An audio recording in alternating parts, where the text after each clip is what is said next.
Hello, our purpose of the day is I can find the axis of symmetry, vertex, and y-intercept of quadratic equations. We are looking at quadratic function basics. Chapter 9 covers quadratics. A quadratic means that we have an equation with a degree of 2, or the exponent is 2. So let's look at a couple of basics here. We see on the graph that is actually the graph of a quadratic function. I will get to that in just a little bit, the name of all the parts of each graph and what the graph is called, but first let's look at the parent function for a quadratic function.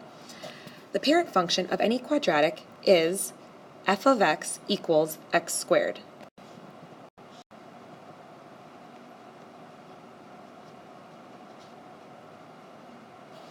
Now, f of x is just another notation for saying y. So y equals x squared is similar. F of x is the notation we will use with quadratics. Standard form for a quadratic is f of x equals ax squared plus bx plus c, where a is the coefficient in front of x squared, b is the coefficient in front of x, and c is just a number with no variable. The type of graph that we are going to be talking about with quadratics is called a parabola. Go ahead and say that a few times out loud. Parabola, parabola. And that is, if we look over here at the graph, that would be the blue line here, and that is a U-shaped graph. It can open upwards, it can open downwards here for quadratics. Axis of symmetry, the axis of symmetry is where we would solve for, and that actually, it's here in red in our graph.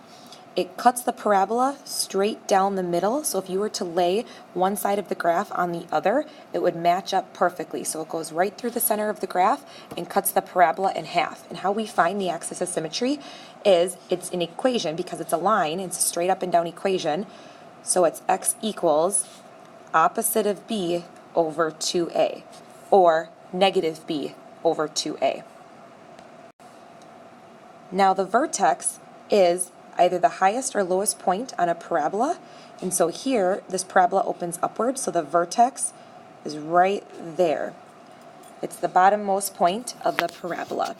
And how we find the vertex is that is an ordered pair. It's an actual point, so it's an ordered pair. So how I would find that is I'm going to have an x-coordinate and a y-coordinate, and the x-coordinate of the vertex is actually what the axis of symmetry is. See how the axis of symmetry, that's this red line here, goes straight through the vertex? So they're actually going to share here the x-coordinate. So that's going to be opposite of b over 2a, and then to get the y-coordinate, I'm going to plug in that value for x into my equation and solve for y. Now, when I say opposite of b over 2a, opposite of b is I'm using whatever number is in for b, whatever number is in front of x. So again, b is whatever number is in front of x, and a is whatever number is in front of x squared. So those are going to be filled in here with numbers with our given equation. Those can change with any equation. So again, the axis of symmetry is that line that cuts straight through the parabola, and then the vertex is either the lowest point or the highest point, so the maximum or minimum of a quadratic. And how I find that ordered pair is that for my x-coordinate, opposite of b over 2a, when I get my x-coordinate, I plug that x-coordinate in wherever I see x and solve for my output y in that equation. Now my y-intercept is where my parabola intersects with the y-axis. And here, it's kind of covered up, but it'd be somewhat right there where that parabola crosses the y-axis. And how I find my y-intercept, it's very simple. It's 0, comma, c. So I'm going to plug in 0 for x and see what c is. But here, if I plug in 0 for x and 0 for x, 0 times anything is just 0, so it doesn't matter what numbers a and b are. It's just going to be whatever c is for my y-intercept, and that will always work for any quadratic.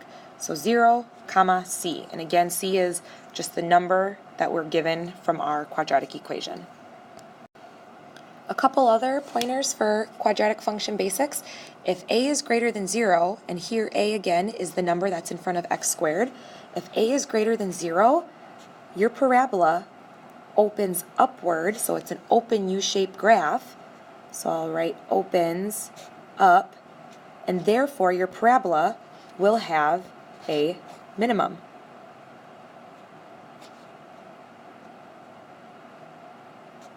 Now, why will it have a minimum? Because see here, you'll have the lowest point because your parabola will open up. So you will have a minimum. And again, that is if a is greater than 0. Now, if a is less than 0, this is going to be the opposite. So if a is less than 0, your parabola opens downward, opens down, and this will have or has a maximum. So again, if it opens downward, it'll have a highest point for the vertex, so that will be a maximum there. Okay, let's practice graphing a quadratic function using a table of values, and then we'll find the domain and range. So here our quadratic is y equals x squared minus x minus 2. So here I'm going to graph this parabola by making a table. So I'm just going to choose values for x such as -3, -1, 0, 1, and 3. So just a couple of different values to graph this parabola. So I'm going to plug in these values in for x and solve for my output y. So I'm going to go ahead and plug in -3 in for x into my quadratic. So y equals -3 squared minus -3 minus 2. -3 squared is 9, minus -3 is really plus, minus 2 equals 10. And I'll fill in my table in just a moment. Now I'm going to plug in -1 in for x and do the same thing. -1 squared is 1, minus -1, chop chop is plus, minus 2 is 0. Then third, I'll plug in 0 in for x, so 0 squared minus 0 minus 2. 0 minus 0 minus 2 is just -2.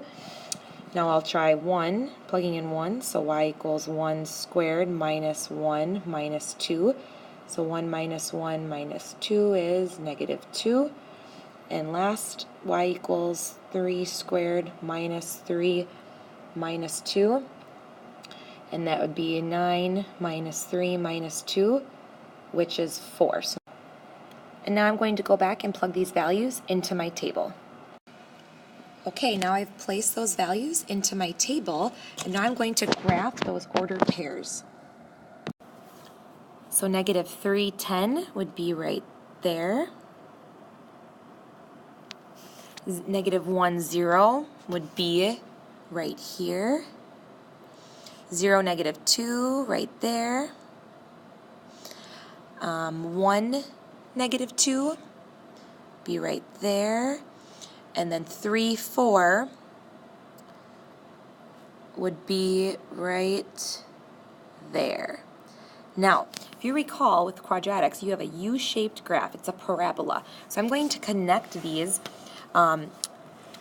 ordered pairs and make my U-shaped parabola that goes through all of these points, and there's my parabola.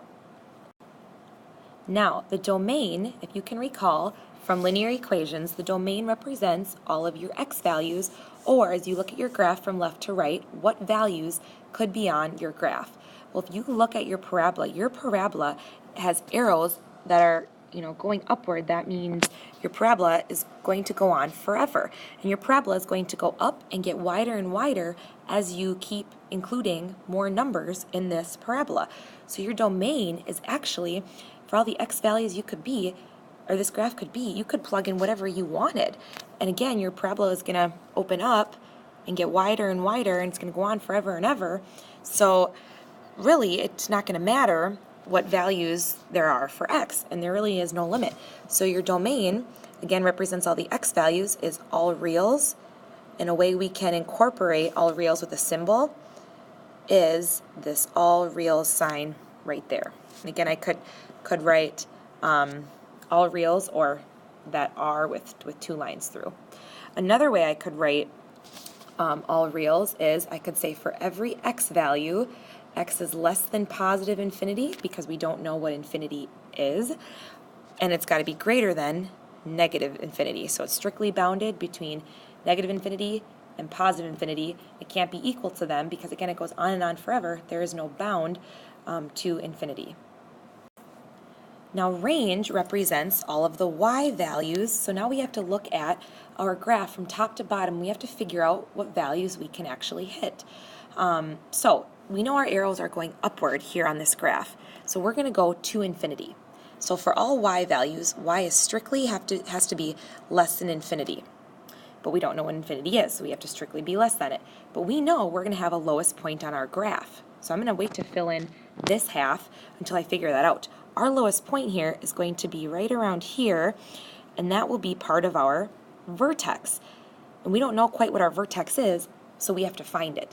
So if you can recall from our last page of notes, we need to figure out for the vertex the opposite of b over 2a, and then plug that value in to find y.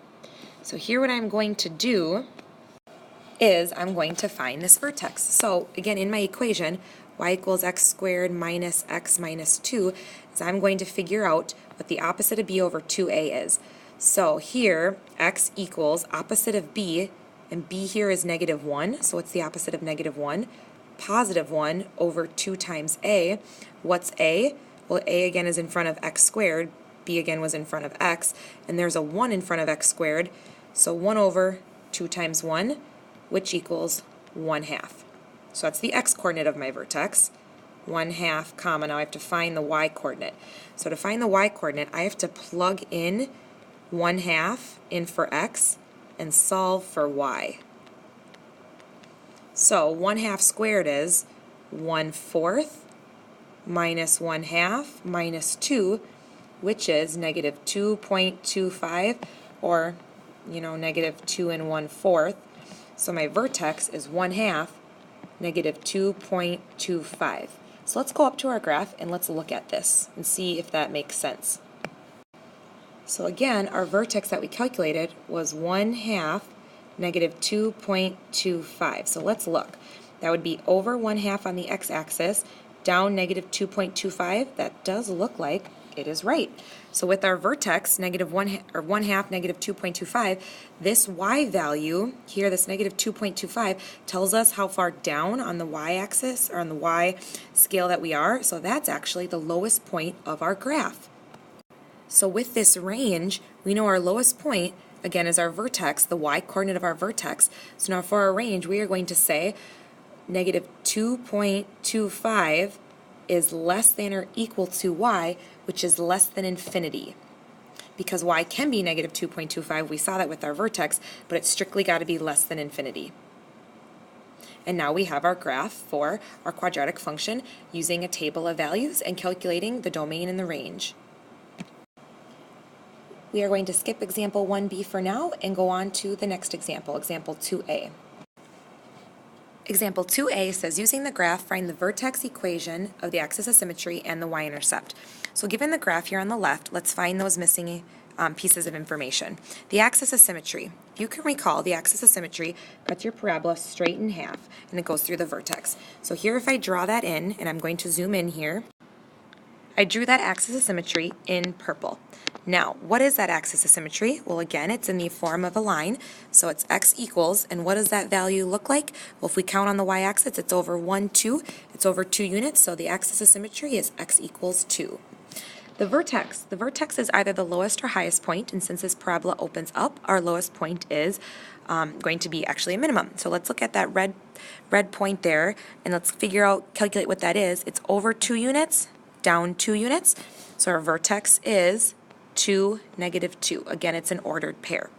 The y-intercept is where your parabola goes through the y-axis. So if you can look, it's in blue, and it's actually up 2 units where you see this line here crosses the y-axis. So the y-intercept would be in the form of 0, comma, a number, and here it is 2.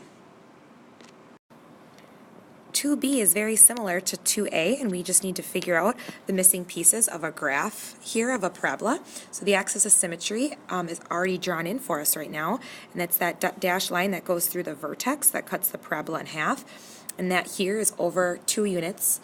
So it would be x equals 2. Again, it's in the form of a line.